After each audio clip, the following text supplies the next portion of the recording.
ಬೆಳಿಗ್ಗೆನೇ ತಿಂಡಿ ಮಾಡ್ತಾಯಿದ್ದೀನಿ. ಸೊ 5:30ಗೆ ಎದ್ದೆ, ಬಟ್ ಪಾಪ ಕೈ ಬಿಡಲಿಲ್ಲ. ಸೊ ಇವಾಗ 6 ಗಂಟೆ ಆಗಿಬಿಟ್ಟಿದೆ.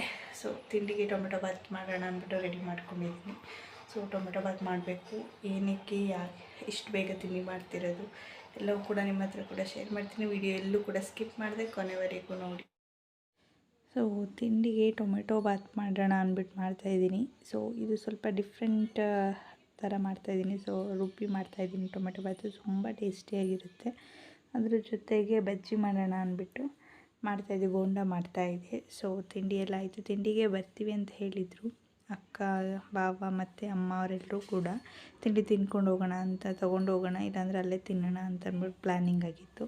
ಸೊ ಅಷ್ಟೊತ್ತಿಗೆ ಅವ್ರು ಬರೋದು ಲೇಟ್ ಆಗ್ತಾಯಿತ್ತು. ಸೊ ಹಾಗಾಗಿ ಮಧ್ಯಾಹ್ನ ಬರ್ತಾರಲ್ವ, ಹಾಗಾಗಿ ಜ್ಯೂಸ್ ಮಾಡೋಣ ಅಂದ್ಬಿಟ್ಟು ಸಿದೋಟ ತರಿಸಿದೆ. ಸೊ ಅದು ಜ್ಯೂಸ್ ಎಲ್ಲ ಆಯಿತು. ಇವಾಗ ಹೊರಟ್ವಿ. ಅವರು ಕೂಡ ಬಂದು ಹೊರಟರು. ಅದಾದಮೇಲೆ ಅವರು ಬಟ್ಟೆ ತೊಗೊಂಡಿದ್ರಂತೆ, ಬಟ್ ಮಿಸ್ ಆಗಿಬಿಟ್ಟಿದೆ, ಬರುವಾಗ ತೊಗೊಬಂದಿಲ್ಲ. ಹಾಗಾಗಿ ತೊಗೊಬರೋಕ್ಕೆ ಹೇಳಿದರು ನಮಗೇನೆ. ಸೊ ನಾವು ಬಟ್ಟೆ ತೊಗೊಂಡು ಹೋಗ್ತಾಯಿದ್ದೀವಿ. ನನ್ನ ಮಗ ಅಕ್ಕ ಅವ್ರ ಜೊತೆಲೇ ಹೋಗಿದ್ದ. ಸೊ ನಾನು ಮತ್ತು ನಮ್ಮ ಮನೆಯವರು ಇಬ್ಬರು ಕೂಡ ಹೋಗ್ತಾ ಇದ್ದೀವಿ. ಸೊ ಹೋಗಾದ್ಮೇಲೆ ದೇವಸ್ಥಾನದ ಹತ್ರ ಬಂದ್ವಿ. ಫಸ್ಟ್ ಇಲ್ಲಿ ಹೊಳೆ ಹತ್ರ ಬಂದಿದ್ದೀವಿ. ಇಲ್ಲಿ ಮುಡಿ ತೆಗೆಸ್ಬೇಕಲ್ವ, ಹಾಗಾಗಿ ತುಂಬ ಬಿಸಿಲಿತ್ತು. ತುಂಬ ಬಿಸಿಲಿರೋದ್ರಿಂದ ಅಂತೂ ಫುಲ್ ಲಿಕ್ವಿಡ್ ಐಟಮೇ ಜಾಸ್ತಿ ತೊಗೋತಾ ಇರ್ತೀವಿ ಈಗ. ಸೊ ಜ್ಯೂಸ್ ಎಲ್ಲ ತೊಗೊಂಡೋಗಿದ್ವಿ. ಸೊ ಎಲ್ಲ ಹೊಳೆ ಹತ್ರ ಕೂತು ತುಂಬ ಚೆನ್ನಾಗಿ ನೀರಿತ್ತು. ಹಾಗಾಗಿ ಎಲ್ಲರೂ ಕೂಡ ಸ್ವಲ್ಪ ಕೂತು ಅವ್ಳು ಮುಡಿ ಕೊಡೋ ತನಕ ಜ್ಯೂಸ್ ಎಲ್ಲ ಕುಡ್ಕೊಂಡು ಅಲ್ಲೇ ಟೈಮ್ ಸ್ಪೆಂಡ್ ಮಾಡಿದ್ವಿ. ಸೊ ನನ್ನ ಮಗ ಅಂತೂ ನೋಡಿಬಿಟ್ಟು ನೀರನ್ನು ನಾನು ಸ್ನಾನ ಮಾಡಬೇಕಂದ್ರೆ ತುಂಬ ಹಠ ಮಾಡ್ತಿದ್ದ. ಅದಾದಮೇಲೆ ಸರಿ ಅಂತ ಅಂದ್ಬಿಟ್ಟು ಅವನ್ನ ಸ್ನಾನ ಮಾಡ್ಸೋಕ್ಕೆ ಅಂತ ಕರ್ಕೊಂಡು ಹೋದೆ. ಬಟ್ ಅದು ವಿಡಿಯೋ ರೆಕಾರ್ಡ್ ಆಗಿಲ್ಲ, ಫೋನ್ ನನ್ನ ಹತ್ರ ಇರಲಿಲ್ಲ. ಅದು ವಿಡಿಯೋ ಮಾಡೋದು ಕೂಡ ಮರೆತುಬಿಟ್ಟೆ. ಸೊ ಪಾಪು ಅಂತೂ ತುಂಬ ಹಠ ಮಾಡಿಬಿಟ್ಲು. ಏಕಂತಂದರೆ ಫಸ್ಟ್ ಟೈಮ್ ಅಲ್ವಾ, ಏನೋ ಅವಳಿಗೆ ಹಿಂಸೆ ಆಗ್ತಿತ್ತೋ ಏನೋ ಗೊತ್ತಿಲ್ಲ, ಬಟ್ ತುಂಬ ಅಳಕ್ಕೆ ತೊಗೊಂಡ್ಬಿಟ್ಲು. ತುಂಬ ಕಷ್ಟಪಟ್ಟು ಮಾಡಿಸಿದ್ವಿ. ಸೊ ಅವ್ರ ಅಮ್ಮನ್ನೇ ಹುಡುಕ್ತಾಯಿದ್ಲು. ಸೊ ಹಾಗಾಗಿ ಹೇಳಿದೆ ನಾನು, ನೀವು ಅವಳ ಕಣ್ಗೆ ಕಾಣಿಸ್ಕೊಬಿಡಿ, ದೂರ ಹೋಗ್ಬಿಡಿ ಅಂತ ಅಂದ್ಬಿಟ್ಟು. ಸೊ ಫೈನಲಿಯಾಗಿ ಮುಡಿ ಕೊಟ್ಟು ಸ್ನಾನ ಎಲ್ಲ ಮಾಡಿಸಿದ್ದಾಯಿತು. ಸೊ ಇವಾಗ ದೇವಸ್ಥಾನಕ್ಕೆ ಹೋಗೋಣ ಅಂತ ಅಂದ್ಬಿಟ್ಟು ಅಲ್ಲಿಂದ ಹೊಳೆ ಹತ್ರದಿಂದ ದೇವಸ್ಥಾನಕ್ಕೆ ಎಲ್ಲರೂ ಕೂಡ ಹೋಗ್ತಾ ಇದ್ದೀವಿ. ಸೊ ನೋಡಿ, ಎಲ್ಲರೂ ಕೂಡ ಬರ್ತಾ ಇದ್ದಾರೆ. ತುಂಬ ಚೆನ್ನಾಗಿತ್ತು ಆವತ್ತಿನ ದಿನ ಅಂತೂ, ಸಿಕ್ಕಾಪಟ್ಟೆ ಚೆನ್ನಾಗಿತ್ತು. ನಾವು ಪ್ಲ್ಯಾನಿಂಗ್ ಮಾಡಿದ್ದೆ ಬೆಳಿಗ್ಗೆ. ಸೊ ಅದು ಏನೋ ಗೊತ್ತಿಲ್ಲ, ಅಕ್ಕವ್ರು ಬರೋದು ಸ್ವಲ್ಪ ಕೆಲಸ ಇರೋದ್ರಿಂದ ಲೇಟ್ ಆಗೋಯಿತು. ಹಾಗಾಗಿ ಮಧ್ಯಾಹ್ನ ಹೊರಟು ಸಂಜೆ ಪೂಜೆಗೆ ಸಿಕ್ತು. ಸೊ ಸಂಜೆ ಪೂಜೆಗೆ ಹೋದ್ವಿ.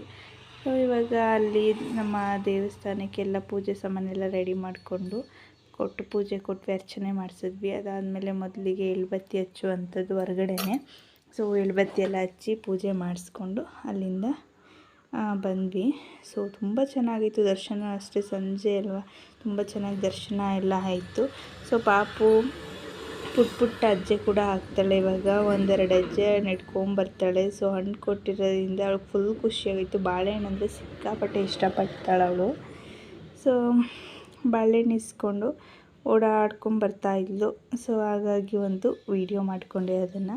ಸೊ ತುಂಬ ಚೆನ್ನಾಗಿತ್ತು. ನಮ್ಮ ಫ್ಯಾಮಿಲಿಯವರೆಲ್ಲರೂ ಕೂಡ ಹೋಗಿದ್ದೆ, ಕಂಪ್ಲೀಟ್ ಫ್ಯಾಮಿಲಿ ಹೋಗಿದ್ವಿ ನಾವು.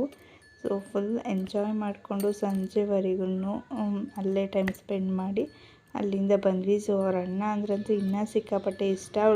ಅವಳನ್ನ ಆಟಾಡೋಕ್ಕೆ ಬಿಡಲ್ಲ ಅವನು. ಆಟಾಡ್ತಿದ್ರೆ ಜಾಸ್ತಿ ಎತ್ಕೊಳ್ಳೋದು ಮಾಡೋದು ಇದೇ ಮಾಡ್ತಿರ್ತಾನೆ. ಈಗ ಅಳಕ್ಕೆ ಶುರುವಾಗ್ಬಿಟ್ಲು. ಸಖತ್ ಹಿಂಸೆ ಕೊಟ್ಬಿಟ್ಟ. ಅದಾದಮೇಲೆ ಬಾತ್ ಮಾಡಿದ್ನಲ್ಲ ಬೆಳಿಗ್ಗೆ, ಸೊ ಅದನ್ನೇ ತೊಗೊಂಡು ಹೋಗಿದ್ದೆ.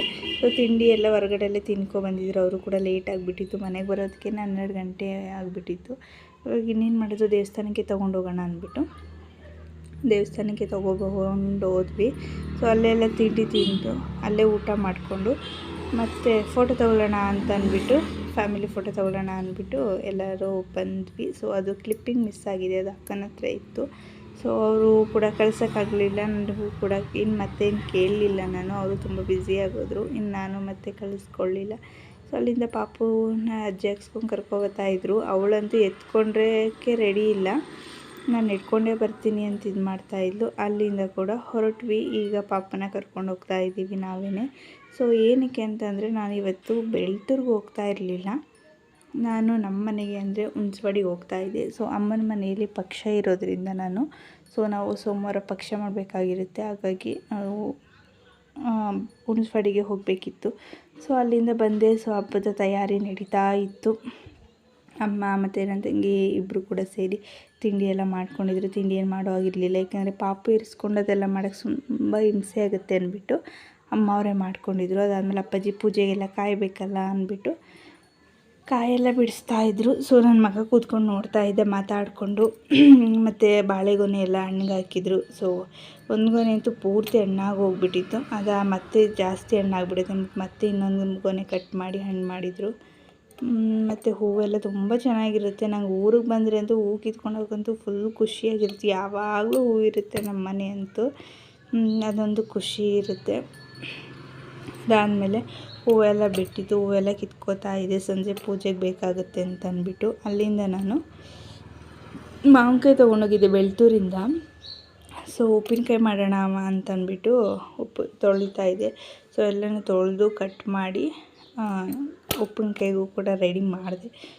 ಸೊ ಫೈನಲಿ ಇಷ್ಟ ಆಯಿತು ಉಪ್ಪಿನಕಾಯಿ. ತುಂಬ ಟೇಸ್ಟಿಯಾಗಿ ಬಂದಿತ್ತು ಮಾತ್ರ. ಸೊ ಇನ್ನೊಮ್ಮೆ ರೆಸಿಪಿನ ಶೇರ್ ಮಾಡ್ತೀನಿ ಯಾವಾಗಾದರೂ ಮಾಡಿದಾಗ. ಸೊ ಈ ವಿಡಿಯೋ ಕೂಡ ಇಷ್ಟೇ ಆಗಿರುತ್ತೆ. ವಿಡಿಯೋ ಕೂಡ ಇಲ್ಲಿಗೆ ಎಂಡ್ ಮಾಡ್ತಾ ನಾನು ನಿಮಗೆ ಹೊಸ ಲಾಗ್ನೊಂದಿಗೆ ಸಿಗ್ತೀನಿ.